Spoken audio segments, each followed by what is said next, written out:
Dois eventos de El Niño podem atingir praticamente a mesma intensidade no Oceano Pacífico e ainda assim provocar consequências completamente diferentes no Brasil. Isso acontece porque o El Niño não age sozinho. O resultado depende de onde o aquecimento está concentrado, de como a atmosfera responde, da temperatura do Oceano Atlântico, da época do ano e das condições existentes em cada região.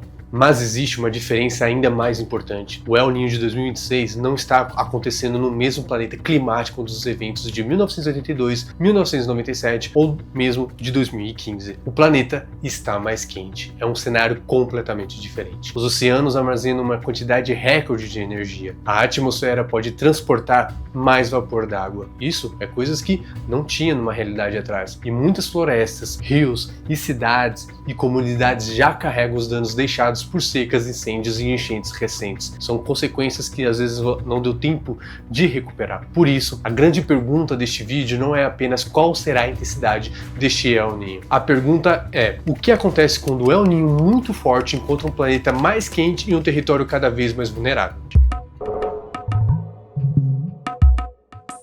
Saudações florestais, eu me chamo Arthur Brasil, sou engenheiro florestal e este é o segundo episódio da nossa série especial sobre o El Niño 2026 e 2027. É importante trazer esse assunto porque a gente tem que compreender as dimensões para preparar hoje e o futuro. Já deixa o seu like e se inscreva no canal para acompanhar os próximos vídeos e não perder nada, além de outros temas que a gente traz para vocês. No primeiro episódio, nós analisamos os principais riscos para as diferentes regiões brasileiras. Agora vamos entender por que este evento pode produzir impactos diferentes do El Niños anteriores. A primeira coisa que precisamos compreender é que a classificação forte ou muito forte não conta toda a história. É muito mais profundo que isso. A NOAA estima atualmente 81% de probabilidade do El Niño alcançar a categoria muito forte entre outubro e dezembro de 2026. A previsão também indica 97% de chance de permanência do fenômeno até o início do outono brasileiro de 2027. Estes números são importantes, mas ele não significa que podemos simplesmente procurar o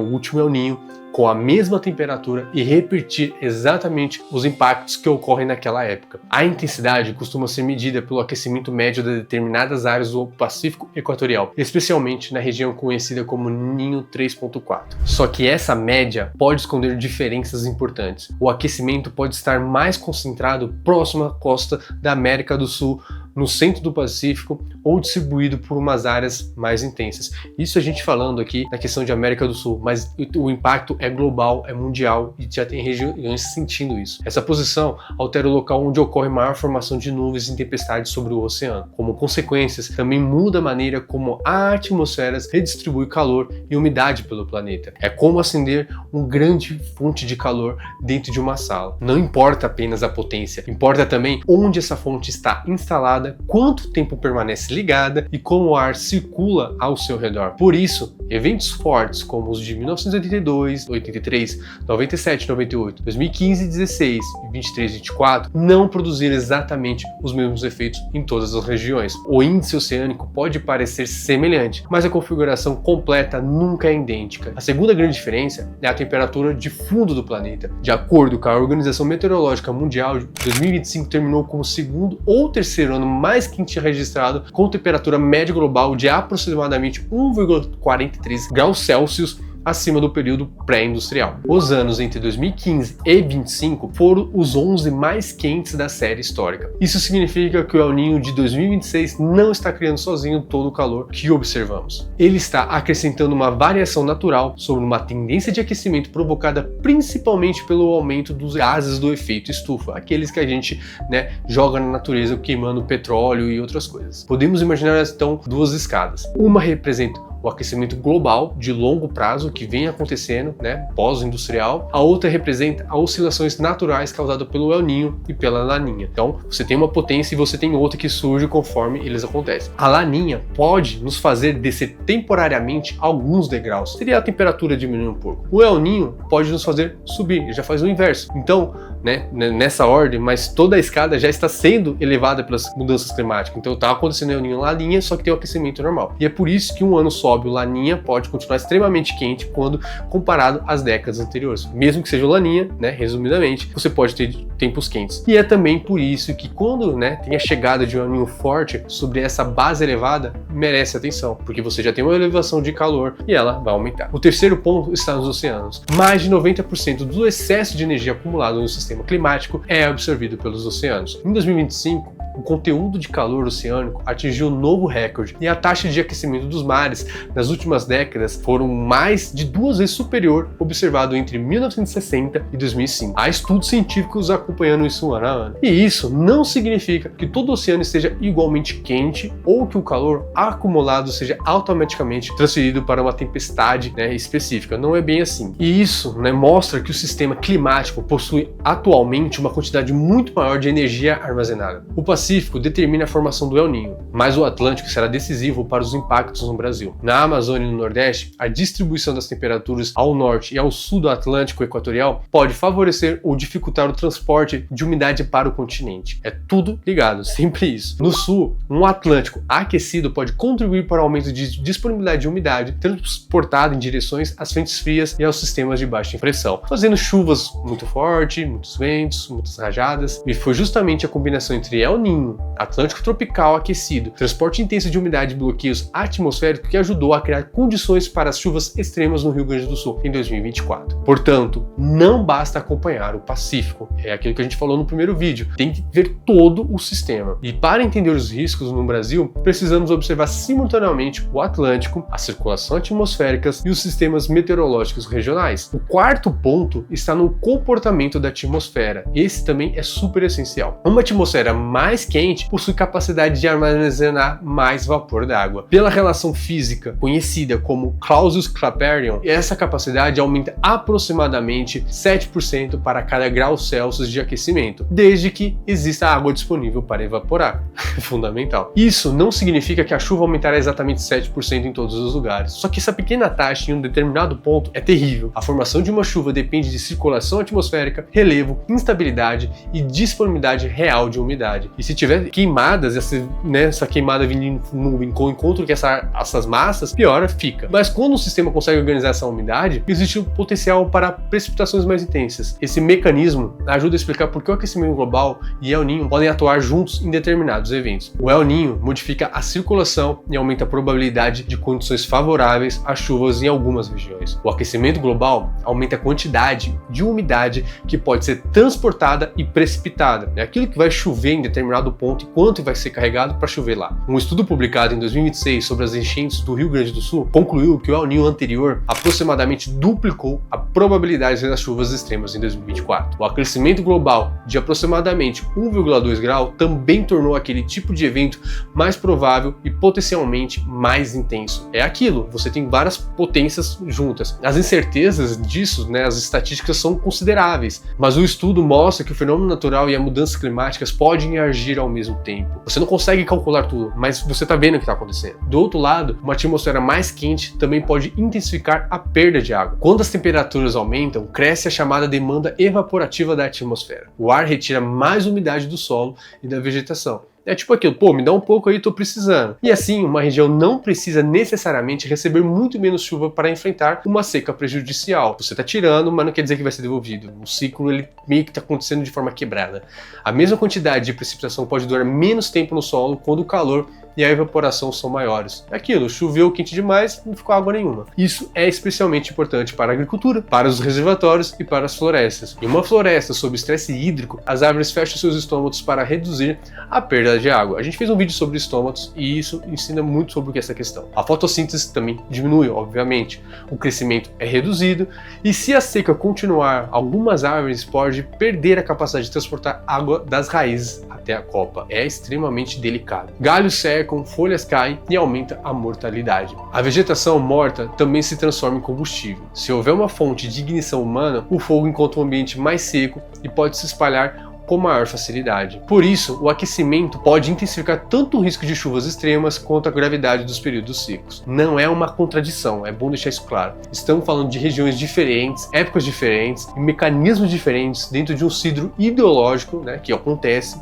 que é mais intenso. O quinto ponto envolve os eventos compostos. Um desastre raramente possui uma única causa, várias causas. Uma seca pode ocorrer junto com uma onda de calor. Isso pode ser muito normal, na verdade. O calor pode secar a vegetação e favorecer os incêndios florestais. A fumaça pode piorar a qualidade do ar, interromper transportes e pressionar os hospitais, porque as pessoas vão ficar doentes, inalando mais fumaça. Tem fumaça que viaja até o continente inteiro, né? Então é bem complicado. Da mesma forma, vários dias de chuvas podem saturar o solo. Depois, uma tempestade mais intensa pode provocar deslizamentos. O solo sem capacidade de reter mais água, ele vai falar o quê? Pô, essa água vai ter que escorrer por cima, não tem jeito. Os rios sobem, as estações de tratamento deixam de funcionar, estradas são interrompidas e comunidades ficam isoladas. Isso é chamado de impacto em cascata. Um evento inicial desencadeia uma sequência de problemas ambientais, sociais, econômicos e sanitários. O IPCC aponta que as mudanças climáticas já aumentaram a probabilidade de alguns eventos compostos, especialmente a ocorrência simultânea de calor e seca. Também existem evidências de aumento das condições meteorológicas favoráveis a incêndios em determinadas regiões. O El Niño pode reorganizar o clima em escala continental.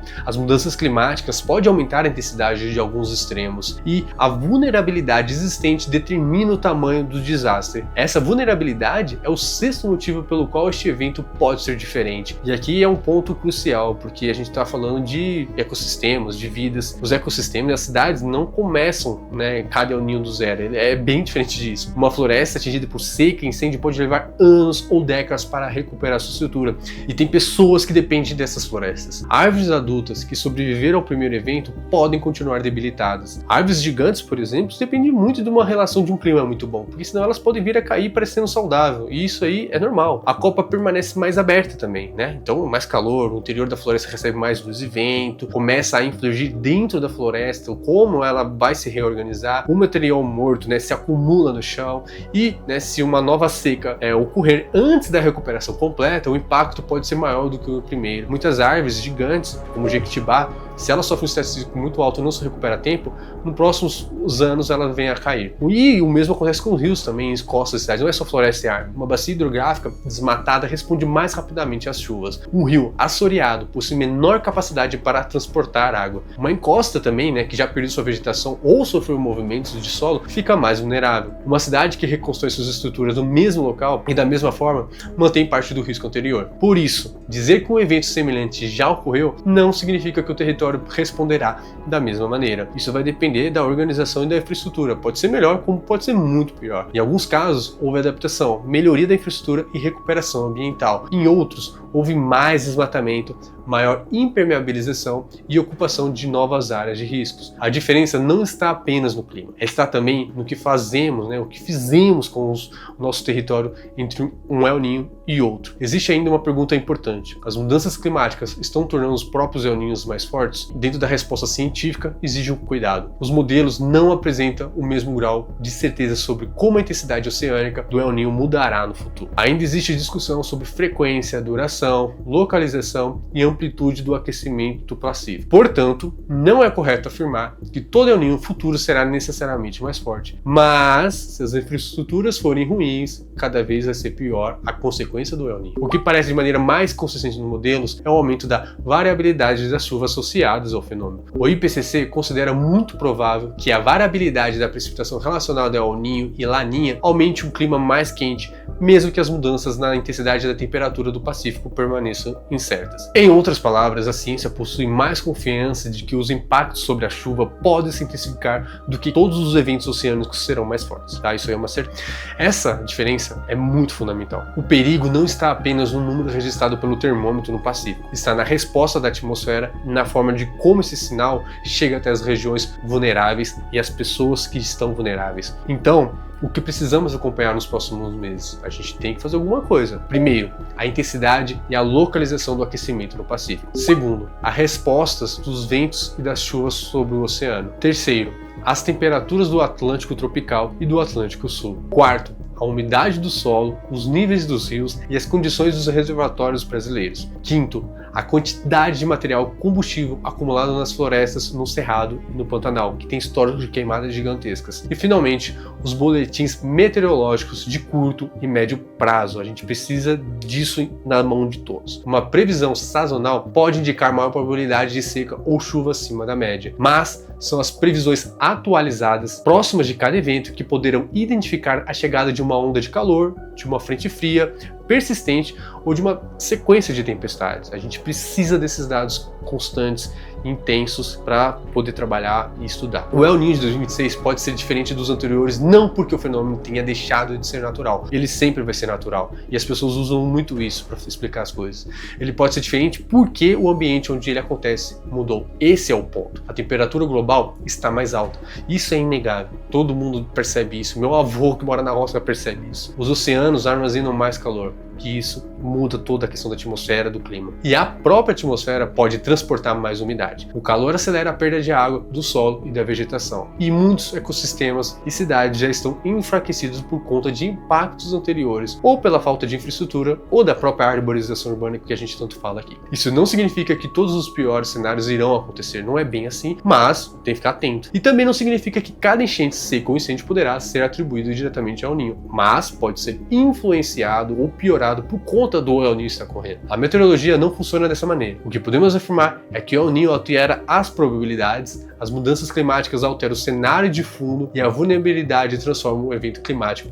em desastre. São 3 pontos que a gente comentou e que aqui é bom deixar bem registrado. O El Niño não acontece mais no mesmo planeta de décadas atrás. Ele está vivendo em outro mundo e nós mesmos. Mas as consequências também não estão totalmente determinadas. Proteção das florestas, recuperação das matas ciliares, prevenção de incêndios, adaptação das cidades, sistema de alerta e planejamento territorial podem reduzir os danos e fazem a diferença com toda certeza. O fenômeno não está sob nosso controle, isso não dá para controlar. A vulnerabilidade em grande parte está. E isso é um dever nosso como governantes, políticos, deputados e senadores. No próximo episódio, nós vamos aprofundar o que um El Niño muito forte pode fazer, especialmente com a Amazônia, incluindo os rios, os incêndios, a mortalidade das árvores e o risco de a floresta liberar mais carbono do que consegue absorver. Deixa o seu comentário, compartilhe esse vídeo e se inscreva no canal para acompanhar toda a série. Valeu e até a próxima!